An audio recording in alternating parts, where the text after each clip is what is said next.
तो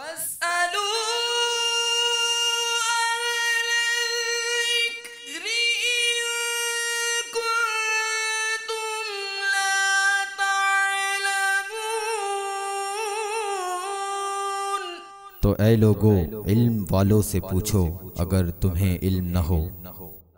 अल्हम्दुलिल्लाहि रब्बिल आलमीन वस्सलातु वस्सलामु अला सय्यिदिल मुरसलीन अम्मा बअद फ़अऊज़ु बिल्लाहि मिनश शैतानिर रजीम बिस्मिल्लाहिर रहमानिर रहीम। अस्सलातु वस्सलामु अलैका या रसूलल्लाह, अस्सलातु वस्सलामु अलैका या हबीबल्लाह, अस्सलातु वस्सलामु अलैका या नबियल्लाह व अला आलिका व अस्हाबिका या नूर अल्लाह। मीठे मीठे इस्लामी भाइयों और मदनी चैनल के नाज़रीन, मदनी चैनल के सिलसिले दारुल इफ्ता अहले सुन्नत के साथ एक मरतबा फिर हाज़िर हैं। सवालात के बाकायदा आगाज़ से पहले दुरूद पाक की फ़जीलत हुसूल बरकत के लिए शामिल करते हैं। नबी करीम सल्लल्लाहु ताला अलैहि वालैहि वसल्लम ने इरशाद फरमाया, जिसका मफ़हूम कि जो कोई शख्स मुझ पर एक मरतबा दुरूद पाक पढ़े, अल्लाह ताला अज़्ज़ा वजल उस पर 10 रहमतें भेजता है। सल्लू अलल हबीब सल्लल्लाहु ताला अला मुहम्मद सल्लल्लाहु ताला अलैहि वालैहि वसल्लम। हुज़ूर, कपड़े का कोई हिस्सा नापाक हो गया, ये पता नहीं चल रहा कि नजासत लगी कहाँ पर थी, ऐसी जगह गुजरे बस चीटे पड़े हो या कैसे ही लग गई, तो अब क्या किया जाए, अब कौन से हिस्से को पाक किया जाए? अल्हम्दुलिल्लाहि रब्बिल आलमीन वस्सलातु वस्सलामु अला सय्यिदिल अंबिया वल मुरसलीन। अगर कपड़े के अंदर नजासत लगी है, इसका यकीन है कि नजासत कपड़े में लगी है, लेकिन ये नहीं पता चल रहा कि वो कपड़े के किस हिस्से पर लगी है। बस औकात तो एक आइडिया हो जाता है कि बच्चे को गोद में लिया था तो आस्तीन गीली हो गई थी, अब आस्तीन का कौन सा हिस्सा गीला हुआ था ये पता नहीं चल रहा। बाज़ दफ़ा नजासत लगने की जगह मालूम होती है कि बाद में धो लूँगा, खुश्क हो जाती है, फिर याद नहीं रहता कि यहाँ लगी थी यहाँ लगी थी। तो अब ऐसी सूरत में अगर इस तरह का तायुन है कि दामन पे लगी थी, ठीक है, या सीधी आस्तीन पे लगी थी, उल्टी आस्तीन पे लगी थी, या शलवार के सीधे पांचे या उल्टे पांचे पे लगी थी, तो अगर इस तरह जिस चीज़ का इसको यकीन है ना कि यहाँ लगी थी, अब उस आस्तीन में किस जगह लगी थी ये पता नहीं चल रहा, तो भी पूरी आस्तीन को धो लेना चाहिए। ठीक है। इसी तरह अगर पांचे पे लगी थी, अब सीधे पांचे पे लगी है, कौन से हिस्से पे लगी है ये नहीं पता चल रहा, तो सीधे पांचे का वो मुतासिरा हिस्सा जिसके बारे में ज़न्ने गालिब हो रहा है कि इतने हिस्से पे लगी होगी, उतने हिस्से को धो लिया जाए। और अगर सिचुएशन ये है कि नजासत लगने का तो यकीन है, लगी है इसका यकीन है, लेकिन कहाँ लगी थी, वो कौन सा हिस्सा था, आस्तीन, दामन या सीने का हिस्सा, कमर की तरफ, इसका नहीं पता चल रहा, लेकिन इतना यकीन है कि नजासत आके लगी है। ठीक है। तो ऐसी सूरत में पूरे कपड़े को ही धो लेना चाहिए ताकि किसी किस्म का शक शुबा ना रहे। अच्छा, पूरा कपड़ा धोना पड़ेगा? पूरा मतलब जैसे कमीज़ के बारे में ऐसा हो रहा है कि कमीज़ पे नजासत लगी है, लेकिन कमीज़ के किस हिस्से पे लगी है ये इसे यकीन नहीं आ रहा। अच्छा। लेकिन लगना यकीन से साबित था। ठीक है। तो ऐसी सूरत में पूरी कमीज़ को ही धो लेना चाहिए। शलवार का धोना ज़रूरी नहीं है, जबकि वो नापाक ना हुई हो, या शलवार पे नापाकी लगी है तो उसको धो लें। ठीक है। कमीज़ का धोना ज़रूरी नहीं है, जबकि उस पर नापाकी ना लगी हो। तो जिस हिस्से में नापाकी लगने का यकीन है और उसकी जगह का तायुन ना हो रहा हो, तो ऐसी सूरत में जिस कदर ज़न्ने गालिब हो सके कि इस हिस्से पे नापाकी लगी होगी उस हिस्से को धो लें, और अगर ज़न्ने गालिब नहीं कायम हो रहा तो फिर ऐसी सूरत में उस कपड़े को मुकम्मल ही धो लेना चाहिए। निचोड़ना वो सारे मामलात जिस तरह कपड़े पाक करने का तरीका है कि उसको इस तरह धोए के नजासत निकलने का ज़न्ने गालिब हो जाए। ठीक। ज़रूर ये तो था नजासतें जो इसको गंदगी वाक़ई शुमार किया जाता है, पेशाब, पाखाना और इस तरह की चीज़ें। तेल लग जाए, तेल जो ना वो नापाक हो जाए, वो अगर जिस्म पर या कपड़ों पर लगे तो वो कितनी मरतबा धोना है, उसका कोई अलग हुक्म है? तेल जो है इसके अंदर चिकनाहट होती है। अब इसको जिस तरह 3 मरतबा धोने का जो तरीका कार है कि इसको नल के नीचे ले जाएं और इस पर पानी बहाएं। ठीक है। पानी बहाने के बाद इसको निचोड़ें। ठीक है। अब इसमें एक ये होता है कि ज़न्ने गालिब अगर आपको हो जाए कि इसमें जो नापाकी है, क्योंकि तेल में चिकनाहट है और तेल फ़ी नफसी ही नापाक नहीं होता, तेल तो पाक ही होता है, तेल फ़ी नफसी पाक होता है, इसमें नजासत आके लगती है। ठीक है। अब इस कपड़े को धोया जाएगा और 3 मरतबा धोने का जो तरीक़ाकार फ़ुक़हा किराम ने बयान फरमाया है, उसका तरीका मैं अर्ज़ कर देता हूँ। मसलन उसको पानी में डाला आपने और पानी में डालने के बाद निकाल लें। जैसे किसी टब वगैरह में जब धो रहे हों तो उसका तरीक़ाकार ये है कि एक टब में हमने इसको डाल दिया, इसके बाद फिर इसको निकालें। ठीक है। और निकालने के बाद इस कदर निचोड़ें कि अब इसमें से एक कतरा भी पानी बाकी ना रहे, यानी धोने वाले की ताकत के मुताबिक वो इस कदर निचोड़ ले कि अब मज़ीद निचोड़ने के पर भी कोई कतरा नहीं निकलेगा। ठीक है। अब अच्छा, इसमें ये बताइए कि जिसका कपड़ा है वही निचोड़े या कोई भी धो सकता है? ये जो इस कपड़े को इस्तेमाल करेगा, जी जी, जो इस कपड़े को इस्तेमाल करेगा उसकी ताकत का एतबार है, यानी अगर वो खुद धो रहा है तो अपनी ताकत, अगर कोई इसके कपड़े को कोई और धो रहा है तो फिर ऐसी सूरत में यह है कि धोने वाला इससे ज़्यादा ताकतवर हो। अच्छा, ये ज़रूरी है ताकि वो इसकी ताकत से ज़्यादा निचोड़ सके। ठीक है। अगर धोने वाला इसकी ताकत से कम ताकत वाला है, सही, यानी जैसे मर्द की ताकत औरत के मुकाबले में ज़्यादा होती है, तो अगर औरत हो रही है तो वो इतनी ताकत नहीं लगाएगी निचोड़ने में। ठीक है। तो इसलिए थोड़ा मसला वहाँ पे दुश्वार हो जाता है। तो इसमें यह है कि एक दफ़ा इसको इस तरह निचोड़ लिया जाए कि कतरा पानी का मुकम्मल निकल जाए, एक कतरा भी ना टपके मज़ीद निचोड़ने की सूरत में। अब इसके बाद अपने हाथों को धो ले, या जहाँ जहाँ छींटें लगी हैं उनको धो ले, फिर इस कपड़े को दूसरे पानी में खंगाले। अच्छा, उस पानी से तो नहीं हाथ धोने जिसमें कपड़ा डुबोया था? पहली दफ़ा जिस टब को इस्तेमाल किया गया उस पानी को इस्तेमाल नहीं करना। अच्छा, वो फेंक दें जी। अब दूसरे पानी के अंदर इसको डाल दें। ठीक है। उसके बाद उसमें डालकर भिगोकर अच्छी तरीके फिर निकालें और उसको अच्छी तरह निचोड़ें। ठीक है। यहाँ तक कि एक कतरा भी अब मज़ीद निचोड़ने से ना निकले। ठीक है। अच्छा, इस तरह फिर इसको तीसरे पानी में डालें और तीसरे पानी में डालने के बाद इसको इसी तरीके से पानी में अच्छी तरीके से डीप करके फिर उसको निकाले और तीसरी मर्तबा इस तरह निचोड़ ले कि अब मज़ीद कतरे ना निकले। तो हर मर्तबा जब ये कपड़े को धो रहा होगा एक दफ़ा धोने के बाद तो अपने हाथों को भी ये धोएगा। जब तीसरी मर्तबा इस तरह कर लेगा तो ये कपड़ा पाक हो जाएगा। अब सवाल ये पैदा होता है तेल की चिकनाहट तो नहीं निकली? ये तो नहीं निकलती इतनी जल्दी। तो तेल की चिकनाहट का निकालना ज़रूरी नहीं है। ठीक है। एक तरीका ये है 3 मरतबा निचोड़ने वाला। सही। और ये 3 मरतबा निचोड़ने का तरीका फ़ुक़हा किराम ने बिलखुसूस उन लोगों के लिए मुतय्यन फरमाया है, ज़िक्र फरमाया है कि जिनको कपड़े पाक करने के हवाले से वसवसे आते हैं। अच्छा, यानी अब ये क्लियर ही नहीं होता कि कपड़ा पाक हुआ नहीं हुआ, वो इसी कश्मकश में लगे रहते हैं और कई बाल्टियां बहाते रहते हैं। कपड़ा कई मिनट पहले ही पाक हो चुका होता है, लेकिन ये नापाकी का वसवसा जो ना मज़ीद पानी इनको बहाने देता है और ये पानी बहाते रहते हैं। तो ऐसे वसवसे वालों के लिए बिलखुसूस फ़ुक़हा किराम ने ये 3 मरतबा निचोड़ने वाले तरीके को लिखा है कि एक मरतबा पानी उस पर बहाया जाए, पानी बहाने के बाद फिर उसको निचोड़ें। ठीक है। अपने हाथों को धो लें फिर, लेकिन निचोड़ना वही है कि जिसके अंदर अब मज़ीद निचोड़ने में कतरा ना निकले। ठीक है। इस तरह एक दफ़ा निचोड़ ले, फिर धोए, फिर दूसरी दफ़ा निचोड़े, फिर उसके बाद तीसरी दफ़ा धोए और उसके बाद तीसरी दफ़ा भी निचोड़ ले। सही। अब ये वसवसे वाले का ये वसवसा इस तरह बयान करदा तरीके के मुताबिक ज़ाइल हो जाता है। ठीक है। कि मैंने 3 मरतबा इसको अच्छी तरह निचोड़ के धो लिया है। सही। असल है तहारत हासिल करना, वो है नापाकी को ज़ाइल करने से तहारत हासिल हो जाती है। ठीक है। अब इसके लिए एक आसान तरीका ये है जो आमतौर पर जिनको वसवसे नहीं इस मामले में आते तो वो जल्दी इस कपड़े को पाक कर लेते हैं कि नल के नीचे लेके जाएं और पानी उस पर बहाते रहें। अब चूँकि नल से आने वाला पानी ये बहता हुआ पानी होता है, जारी पानी के हुक्म में होता है, तो अब इसके नीचे कपड़ा ले जाएं बहते हुए पानी के नीचे नल खोल के। अब इसमें पानी बहने दें यहाँ तक कि जब इसको ज़न्ने गालिब हो जाए, कवी गुमान हो जाए कि नापाकी जो इस कपड़े में लगी थी, जैसे तेल नापाक था तो तेल में जो नापाकी आई थी ठीक है। तेल तो नापाक नहीं था, तेल में नापाकी शामिल होने की वजह से तेल नापाक हुआ, वो कपड़े पे लगा या बदन पे लगा तो उससे जिस्म या कपड़ा भी नापाक हो जाएगा।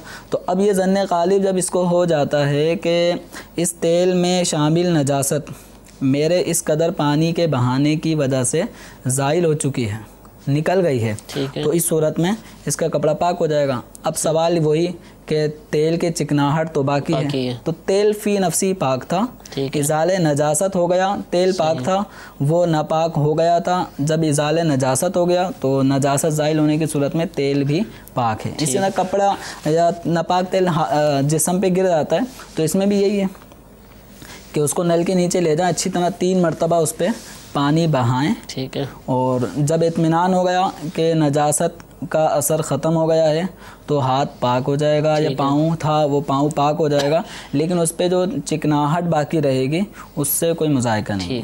लेकिन ये याद रहे कि ये चिकनाहट वाली जो चीज़ें हैं ये अगर हलाल थी, पाक थी, तो उनके बारे में तो ये हुक्म है कि अब उनको उस चिकनाई को दूर करना ज़रूरी नहीं, ठीक है। हाँ, अगर चिकनाई नापाक हो, खुद ही वो चिकनाई नापाक हो, चिकनाई ही नापाक हो, मिसाल के तौर पे किसी मुर्दार जानवर की चर्बी, ठीक है, ये चिकनाई होती है इसमें, अगर ये मुर्दार जानवर की जो चर्बी थी वो हाथ पे लग गई या कपड़े पे लग गई तो हाथ और कपड़ा नापाक हो जाएगा। अब नापाक होने की सूरत में अब इस चिकनाहट को दूर करना ज़रूरी है, जब तक ये चिकनाई बाकी रहेगी कपड़ा या जिस्म पाक नहीं होगा। ठीक ठीक। हुज़ूर, ये दूसरा ये आपने फरमाया कि ये 3 मरतबा जो है ये वसवसे के लिए, अगर किसी को 1 मरतबा में इत्मीनान हो जाता है, अभी मैंने तो पाक कर लिया, असल तो यही है ना, इज़ाले नजासत, तो जब नजासत ज़ाइल होने का यकीन हो जाए, ठीक है, या यकीन नहीं हो रहा, ज़न्ने गालिब हो जाए, कवी गुमान हो जाए, तो ये करीब ज़न्ने गालिब कवी गुमान भी यकीन के साथ मुल्हक किया जाता है, यकीन जैसी ही कैफियत में आ जाता है, ठीक है। तो ये उसके लिए है। हाँ, जो वसवसे वाले हैं इनके लिए तरीका फ़ुक़हा कराम ने लिखा है, और इसमें ताकि इनका वसवसा दूर हो जाए, और अगर किसी को यकीन हासिल हो जाता है कपड़ा पाक करने पानी बहाने की सूरत में, तो अच्छा, जो जिसको यकीन हासिल होता है उसके लिए हम कहेंगे कि एहतियातन 2-3 मरतबा वो भी कर ले, या उसको कहेंगे बस अब काफ़ी है? असल जो नजासत ज़ाइल होने का यकीन या ज़न्ने गालिब ये हो गया तो कपड़ा पाक हो जाता है। मज़ीद एहतियात का हुक्म, अब मज़ीद एहतियात फ़ुक़हा कराम ने लिखी इसके लिए नहीं है। सही। तो ये रास्ते की कीचड़, इस पे बड़े लोगों को वसवसे आते हैं, बारिशों के दिन होते हैं, ये कीचड़ लग जाए इसका क्या हुक्म है? पाक होती है? रास्ते की जो कीचड़ है जब तक उसमें नापाकी का मिलना यकीन के साथ मालूम ना हो उस वक्त तक रास्ते की कीचड़ ये पाक ही तसव्वुर की जाएगी। कपड़े पर जिस्म पर लग जाने की सूरत में इनके नापाक होने का हुक्म नहीं देंगे। लेकिन नमाज़ पढ़ने के लिए चूँकि इंसान अल्लाह तबारक व तआला के दरबार में खड़ा होता है, नमाज़ पढ़ता है, और वहाँ पाकीज़गी इबादत का एक अहम तरीन जुज़ है, तो इस राय में बेहतर ये है कि कपड़े पाक भी हों, पाक होने के साथ साथ साफ़ सुथरे भी हो, नज़ाफ़त भी इंसान के जिस्म से कपड़ों से ज़ाहिर हो रही हो। तो इसलिए कि रास्ते की कीचड़ अगरचे पाक है जब तक यकीन नापाकी का ना हो, ये पाक है, लेकिन नमाज़ पढ़ने के लिए बेहतर है कि इसको धो लिया जाए। अगर नहीं धोया और नमाज़ पढ़ ली तो नमाज हो जाएगी। ठीक है, जज़ाकल्लाह। कॉल्स को अपने सिलसिले में शामिल करते हैं। सल्लु अलल हबीब सल्लल्लाहु तआला अला मुहम्मद सल्लल्लाहु अलैहि वसल्लम।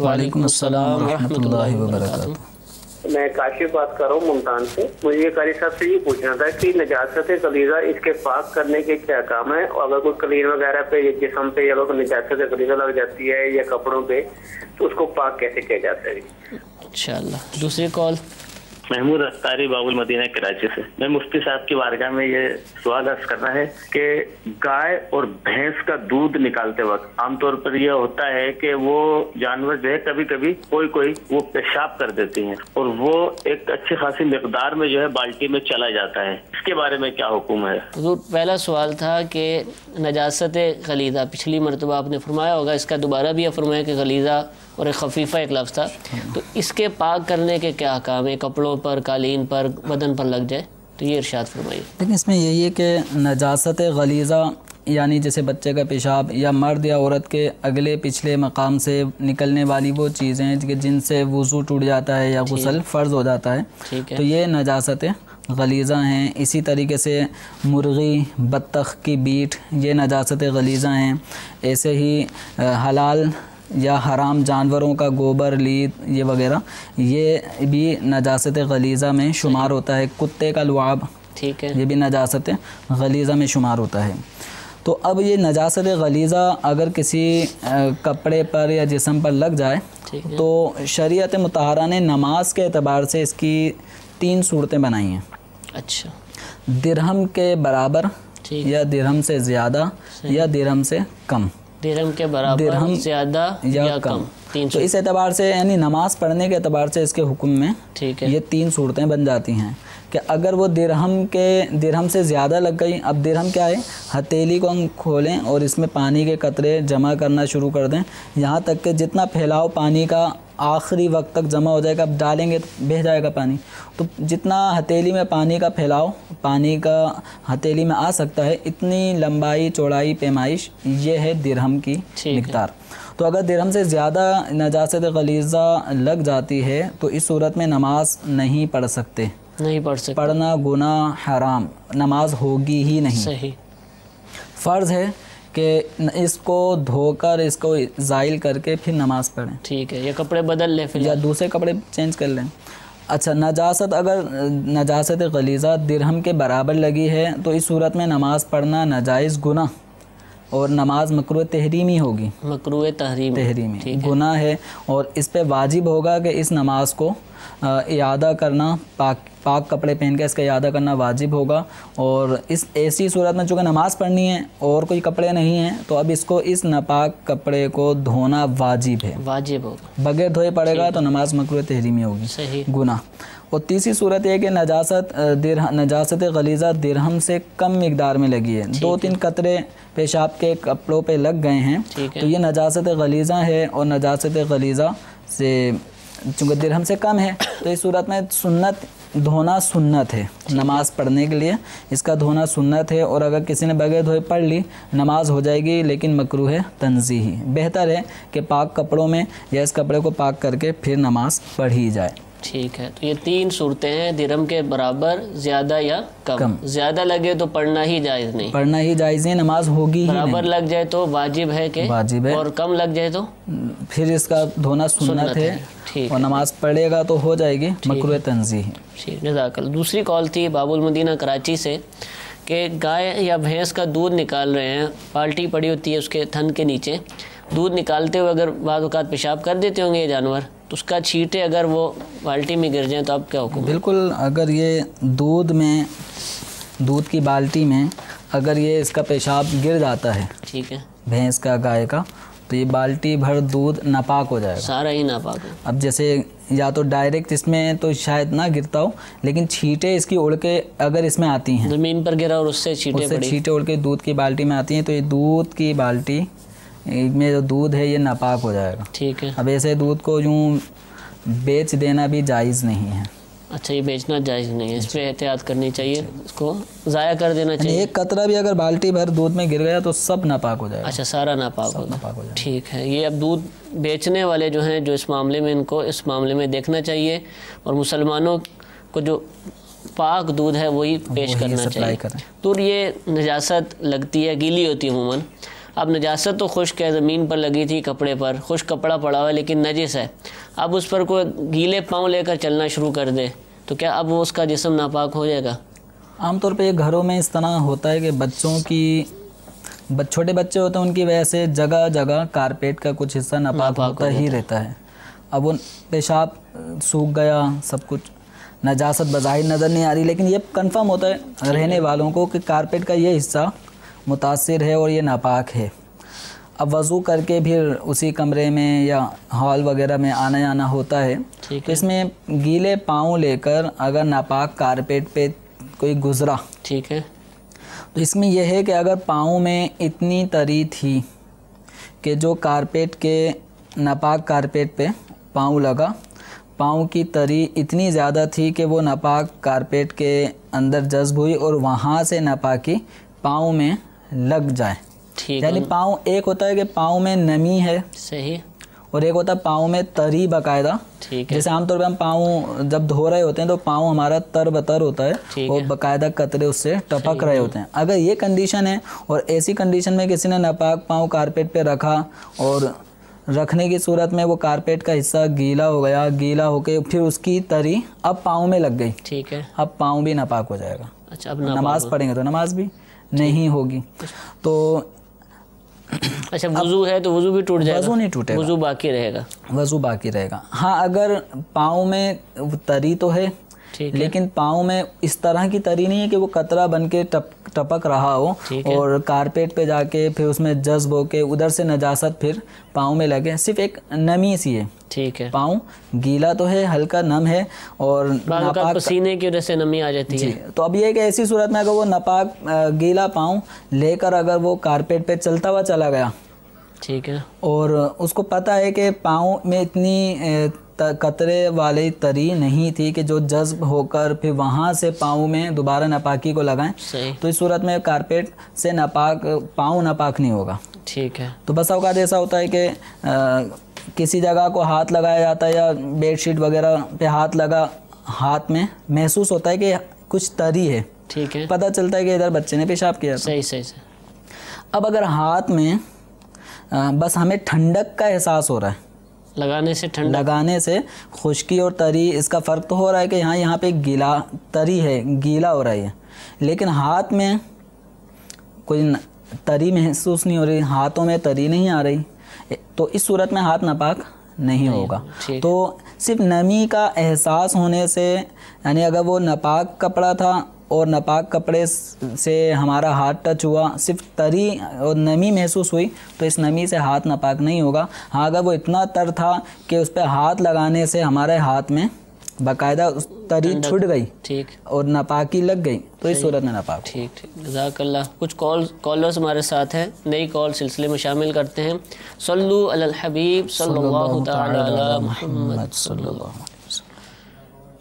अस्सलामु अलैकुम व रहमतुल्लाहि व बरकातुहू। वालेकुम अस्सलाम व रहमतुल्लाहि व बरकातुहू। मैं अबू उमैमा तारी बाबुल मदीना कराची से अर्ज कर रहा हूँ। मेरा दारुल अहले सुन्नत में सवाल ये है कि अगर बाल्टी में पानी निकाल लिया जाए और बाल्टी से जो है पानी निकाल कर जो है वो कपड़े को धोया जाए, तो क्या ये बहते पानी के हुक्म में, यानी पहले मतलब कि बाल्टी पानी से भर ली जाए, फिर उस बाल्टी से जो है वो बर्तन से पानी निकाला जाए, तो अब ये बर्तन से पानी निकाल कर हम कपड़े पे डाल रहे हैं, तो ये जारी पानी के हुक्म में, या ये ठहरे में, यानी वो 3 दफ़ा उसको निचोड़ा जाएगा, या वो जारी पानी के हुक्म में एक ही दफ़ा वो उसके लिए काफ़ी है? और इसी तरह लोटे से अगर मतलब के कपड़े पे पानी उंडेला जाए, कपड़े को धोया जाए, तो वो भी जारी पानी के हुक्म में होगा, या वो मतलब 3 दफ़ा इसको पाक करना पड़ेगा? इस बारे में थोड़ी शरई रहनुमाई फरमा दीजिए। अस्सलामु अलैकुम रहमतुल्लाहि व बरकातुहू। वालेकुम अस्सलाम व रहमतुल्लाहि व बरकातुहू। दूसरी कॉल। अस्सलामु अलैकुम रहमतुल्लाहि व बरकातुहू। वालेकुम अस्सलाम व रहमतुल्लाहि व बरकातुहू। मेरी एक लॉन्ड्री की दुकान है, तो मैंने ये पूछना था कि मैं सब कपड़े जो है ना मिक्स करके धोता हूँ, तो उसके मतलब जो इजाजत मुझे नजर आ जाए वो तो मैं धो लेता हूँ अलग से, जो नजर नहीं आती है उसको बाहर है वो सारे मिक्स करके मैं धोता हूँ, तो इसके बारे में क्या है जरा वो मुझे बता दें। ठीक है, 2 कॉलर्स हैं, दोनों कॉलर्स हमारे मुस्तकिल कॉलर्स हैं। अबू उमैमा भाई बाबुल मदीना कराची से। जारी पानी का हमने हुक्म बयान किया कि उसका हुक्म दूसरे पानी की निस्बत अलग है। अब जारी पानी तो एक नलके का फरमाया या नहर बह रही हो, बाल्टी से वो पानी अगर मग से या लोटे से डाल रहे हैं, वो पानी बह रहा है, तो क्या भी ये जारी पानी का हुक्म? ये भी जारी पानी के हुक्म में आएगा। जैसे लोटा भरा या मग्गा भरा हुआ है और इससे पानी डाला जा रहा है, जो पानी कपड़े के अज्जा कपड़े के अंदर आ रहा है और बहता हुआ आगे निकल रहा है, तो ये जारी पानी के हुक्म में है। अच्छा, इसको जारी पानी के हकाम में? ये जारी पानी के हकाम में है, चाहे लोटे की टूटी से बह रहा हो या नलके से बह रहा हो या मग्गे से लेकर पानी उसमें बहाया जा रहा हो, तो ये सब बहते पानी के हुक्म में आ जाते हैं।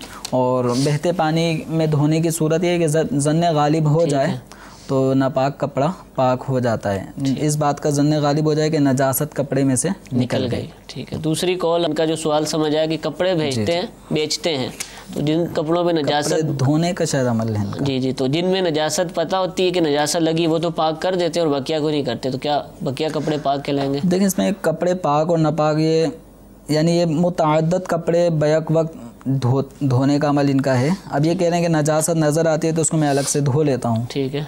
तो अब चूँकि जो इस तरह कपड़े वॉशिंग का जो काम करते हैं, तो चूँकि अब इनके मुतअद्दिद कपड़े बैक वक्त ये मशीन में डाल देते हैं। बड़ी बड़ी मशीनें बड़ी मशीनें होती हैं और इनको इस बात का भी यकीन नहीं है कि कौन सा कपड़ा पाक है कौन सा नापाक है, ये धो रहे हैं। ठीक है। तो अब इनको इस अंदाज में धोना कि अब इनका यानी कपड़ा बे हाथ लगाएंगे तो हाथ नापाक ना हो जाएं, तो इस वसवसे में इनको नहीं पड़ना। ठीक है। जब तक नजासत का इन्हें यकीन ना हो तो ये उन सब कपड़ों को पाक ही तसव्वुर करेंगे, अगरचे उसमें नापाक कपड़े भी आ गए हों और इन्हें पता ही नहीं है, इनको मालूम भी नहीं। तो अब इस जहाँ अगर इन्हें कोई नापाक कपड़ा पता चलता है तो उसको ये अलग से बस है। तो ये नापाक दाग वगैरह को शायद नापाक समझ रहे होंगे, वैसे तो उनको शायद मुश्किल ही पता चले। नापाकी अगर इन्हें नापाकी नज़र आ जाती है ऐसी बाकायदा नज़र आ जाता है, उसको ये अलग से, आमतौर पे ये बकर ईद के बाद जो लोगों के कपड़े ख़राब होते हैं तो ये कपड़े भी जाते हैं धोबी के पास धुलने के लिए। तो इस सूरत में जो नजासत का जिन्हें यकीन है उन कपड़ों को ये अलग करके धोएं। ठीक है। इनको पाक कपड़ों में मिक्स ना करें। ठीक है, ताकि बकिया पाक कपड़े या पानी वो नापाक ना हो जाए, इनको अलग से पाक करें और अलग से पाक करने के बाद फिर इन्हें धोया जाए। और अगर इस तरह इन्होंने धोए और पाक और नापाक का इन्हें कोई इल्म भी नहीं है, ठीक है, तो इस सूरत में जो कपड़े धुल रहे हैं वो पाक ही तसव्वुर किए जाएंगे। अब सवाल ये पैदा होता है जिस आदमी ने नापाक कपड़े दिए हैं उसको तो यकीन है, उसको पता था कि मेरे कपड़े नापाक, उसको पता है कि मेरे कपड़े तो नापाक गए हैं। ठीक है। अब जब धुलकर आएंगे कपड़े तो इस कपड़े देने वाले के लिए क्या हुक्म है कि क्या आया वो इन कपड़ों को पहन के नमाज पढ़ सकता है? सही। तो अब इसमें यह है कि अगर इसने कपड़े नापाक दिए, नापाक कपड़े धुलकर जब इसके पास धोबी की तरफ से धुलकर आ गए और उनमें नापाकी नज़र नहीं आ रही, जो नापाकी थी वो नापाकी का असरात रंग वगैरह सब ख़त्म हो चुका है, बू भी नहीं आ रही, निशान मिट गया, ठीक है, तो इस सूरत में इसके इस कपड़े को पाक ही तसव्वुर किया जाएगा। ठीक है। वजह इसकी ये है कि आम तौर पे चूँकि बड़े पैमाने पर जब मशीनों में कपड़े को डाला जाता है तो उसमें पानी की एक वाफिर मिकदार इस्तेमाल की जाती है, ठीक, और उसमें चूँकि ये कास्टिक वगैरह और ऐसे केमिकल्स भी यूज़ करते हैं कि जो मेल कुचेल को दूर करता है। तो इन सब मराहिल से गुजरने के बाद फिर पानी की वाफिर मिकदार, फिर मशीन चलती है और पानी बाद में भी ये गंदा पानी निकालने के लिए साबुन वाला सर्फ वाला पानी निकालने के लिए नया पानी भी डालते हैं और मशीन इस दौरान भी गर्दिश में रहती है, तो इससे बासानी है साबुन वाला पानी भी निकल जाता है। यानी इनके मुताबिक जो गंदा पानी है साबुन वाला पानी, ये सब कुछ निकाल के जब साफ़ पानी आने लगता है तो फिर ये समझते हैं कि कपड़े अब धुल गए। अब ये फिर सुखाने और निचोड़ने के अमल की तरफ जाते हैं। ठीक है। तो इन तरीक़ेकार को जब देखा गया, बाकायदा इस तबके से वाबस्ता लोगों का मशवरा हुआ, उनसे ये मालूमात हुई है कि कपड़े को धोने में यानी स्टैंडर्ड है और उसके मुताबिक कपड़े को धोया जाता है। तो ज़ाहिर यही है जिससे ज़न्ने गालिब हो जाता है कि अगर किसी ने नापाक कपड़े इनको दिए थे धोबियों को और इस तरीके से वो मराहिल से गुज़र के आया है और नजासत नज़र नहीं आ रही तो कपड़ा पाक है। लेकिन बेहतर यही है कि अपने नापाक कपड़ों को पहले पाक कर लिया जाए, फिर धोबियों की खिदमत हासिल की जाए। बहुत ज़्यादा मच्छर होते हैं, खटमल होते हैं, लोग इनको मारते हैं, खून निकलता है इनमें से, वो पाक होता है नापाक होता है? हाथों पे लगता है, कपड़ों पे लगता है, कपड़ों पे भी, कपड़े पे सोने के बाद सो के उठें तो कपड़ों पे बस औकात निशानात भी लोगों के यूँ देखें तो जहाँ खटमल ज़्यादा होते हैं तो इस तरह उनके जिस्म में जाते हैं और मर भी जाते हैं वो दब कर। तो खटमल का खून या मच्छर का खून या मक्खी का, इस तरह जो है ना ये हाशरात छोटे छोटे, हाँ, इनका खून पाक है। अच्छा, इनका खून पाक है। ये अगर कपड़ों पे लग जाए या जिस्म पे लग जाए तो नापाक नहीं होगा। अलबत्ता चूँकि ये जरासीम, इनके ब्लड में जरासीम तो होते हैं, सही, तो इसके इजाले के लिए अपने कपड़े को या अपने जिस्म को धो लेना चाहिए। लेकिन इनका खून नापाक नहीं है, वो यानी नमाज के अंदर नमाज अगर पढ़ेंगे तो नमाज हो जाएगी। ठीक है। मज़ीद कुछ कॉल्स अगर हों तो शामिल करते हैं। सल्लु अलल हबीब सल्लल्लाहु तआला अला मुहम्मद सल्लल्लाहु अलैहि वसल्लम। साहब से बोल रहा हूँ। सवाल मेरा ये है कि नमाज के दौरान अक्सर कमजोरी की वजह से पेशाब के कतरे जो है निकल जाते हैं, तो इससे क्या नमाज हो जाएगी या नहीं? और हो जाएगी तो नमाज पढ़ने के बाद क्या हमें गुस्ल करना और कपड़े जो हैं वो पाक करना फर्ज हो जाएगा या नहीं? ठीक है। मज़ीद मोहम्मद आमिर अतारी नाम है मेरा। तो जी मेरा सवाल ये था कि मेरी वालदा बैठी इद्दत के ऊपर, तो ये पूछना था कि वो क्या मदनी चैनल देख सकती हैं इद्दत, ये मेरा सवाल था भाई। ठीक है, मदनी चैनल इद्दत के दौरान देखने का हुक्म। पहला सवाल हुजूर ये था कि नमाज के दौरान पेशाब के कतरे आ गए, तो अब वो नमाज का हुक्म क्या होगा और उसके बाद क्या कपड़े पाक करने हैं, गुस्ल करना है पूरा? लेकिन पेशाब के कतरे निकलने से वज़ू टूट जाता है। ठीक है, नमाज पढ़ रहे होंगे तो नमाज भी टूट जाएगी। अब वो कतरा शलवार पे, कपड़ों पे जिस जगह लगा होगा वो हिस्सा भी नापाक हो जाएगा। लेकिन कतरों से निकलने, अब कतरे अगर बहुत ज़्यादा निकल गए और दिरहम से ज़्यादा अगर वो हिस्सा नापाक हो गया तो अब तो उन कपड़ों में नमाज पढ़ ही नहीं सकते। ठीक है, उनको पाक करना होगा। रहा ये कि गुस्ल करना, तो पेशाब के कतरे निकलने से गुस्ल लाजिम नहीं होता। एक आदमी बाकायदा फारिग होता है कज़ाए हाजत से तो गुस्ल लाजिम नहीं होता, सिर्फ वज़ू टूटता है। तो यहाँ पर भी वज़ू टूटेगा, पेशाब के कतरों से गुस्ल फ़र्ज़ नहीं होता।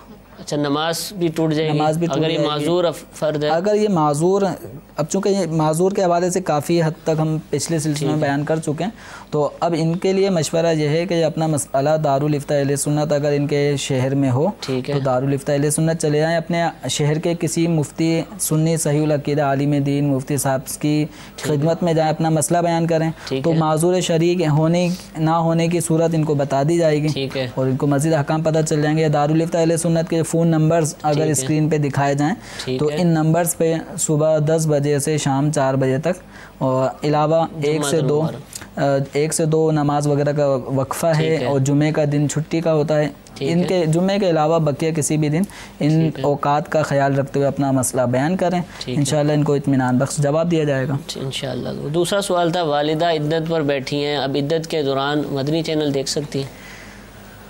मदनी चैनल इद्दत के दौरान भी देखा जा सकता है। ठीक है, और भाई इसमें यही है कि औरत मर्द अजनबी को, गैर महरम को देख सकती है बशर्ते कि उसके दिल में कोई बुरी नीयत ख्याल पैदा ना हो रहा हो। ठीक है, तो इद्दत के दौरान इनकी वालदा मदनी चैनल देख सकती हैं इंशाअल्लाह। माशाअल्लाह। हुज़ूर, सर्दियों का मौसम है, पूरे मुल्क भर में जैकेटें सर्दियों की बाज़ दफ़ा वो पुराने बाज़ार से भी ख़रीदी जाती हैं, बाज़ दफ़ा नई भी ख़रीदी जाती हैं, चमड़े की, लेदर की बनी होती हैं। तो इस पे दोनों लोगों को वसवसे आते हैं, शुबा आता है कि भाई ये चमड़ा नापाक है, पाक है, पहनने से बाज़ दफ़ा मना भी करते हैं, इसका कोई हुक्म? देखिए, इसमें यह है कि जब तक हमें नापाकी का या नजस होने का यकीन नहीं होगा उस वक्त तक हम किसी भी चीज़ को नापाक तसव्वुर नहीं करेंगे। ठीक है, तो क्या सिर्फ हराम ही जानवर मरते हैं? ठीक है, लाखों लाख जानवर राय खुदा में कुर्बान किए जाते हैं। ठीक है, बकर ईद में तो अलग, इसके अलावा पूरे साल सही ये जो गोश्त हमें खाने को मिलता है हलाल जानवरों का होता है, इनकी भी खाले होती हैं। सही। तो इसलिए ये अपने आप में वसवसे में ना आए कि ये जो लेदर है ये किसी हराम यानी सुअर या खिंजीर या मुर्दार की खाल का ही बना होगा। ठीक है, तो याद रखें कि खिंजीर के अलावा, खिंजीर के सुअर खिंजीर, इसकी खाल पाक नहीं होती, चाहे कितना ही रगड़ लें, कितना ही धो लें। मुबालगा है कि सातों समंदर के पानी भी अगर इसे बहा दिया जाए ना तो खिंजीर की खाल पाक नहीं होगी। ये नजिसुल ऐन है, ये समझो नापाकी है, ये गंदगी है, गंदगी कभी भी पाक नहीं हो सकती। तो खिंजीर के अलावा बकिया जो जानवर हैं अगरचे वो हराम हों, उनका गोश्त ना खाया जाता हो, तो उनकी खाल अगर किसी ने उतार ली, उतारने के बाद उसको धूप में डाल दिया या चिकनाई जो खाल की होती है वो किसी तरीके से ज़ाइल कर दी। ठीक है, चाहे धूप में डाल के या केमिकल वगैरह लगा के उसकी खाल को धो लिया, साफ़ सुथरा पाक कर लिया, चिकनाई ख़त्म हो गई, तो वो खाल भी पाक है। ठीक है, ऐसी खाल का अगर लेदर की जैकेट बनाई गई है तो वो जैकेट भी पहन सकते हैं, नमाज पढ़ी जा सकती है। बस फ़र्क ये है कि हराम जानवरों की खाल का इस्तेमाल करना ये गुरूर, तकब्बुर और इस तरह के बुरे औसाफ पैदा करता है। ठीक है, चीता, शेर वगैरह ये पहनना ही है, वैसे ही बैठने के लिए बैठना हो या पहनना हो, अगरचे इनकी खाल पाक हो गई, ठीक है, तब भी इनका इस्तेमाल करने से बचना चाहिए कि इंसानी सिफ़ात में बुरी सिफ़तें पैदा होने का अंदेशा होता है। हाँ, हलाल जो जानवर हैं, बकरी, भेड़ वगैरह, इनकी खाल को इस्तेमाल बिला हरज इस्तेमाल किया जा सकता ठीक है, है। जबकि ये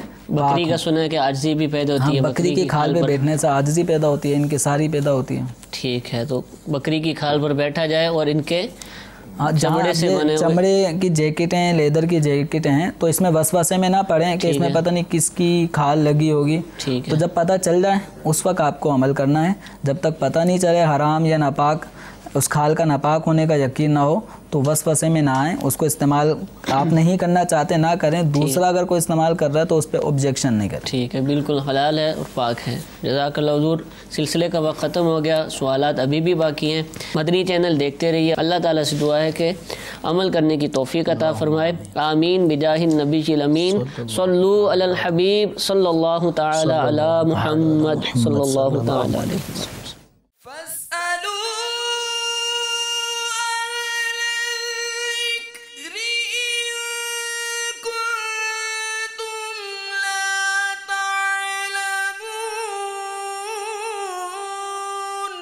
तो ऐ लोगो, इल्म वालों से पूछो अगर तुम्हें इल्म न हो।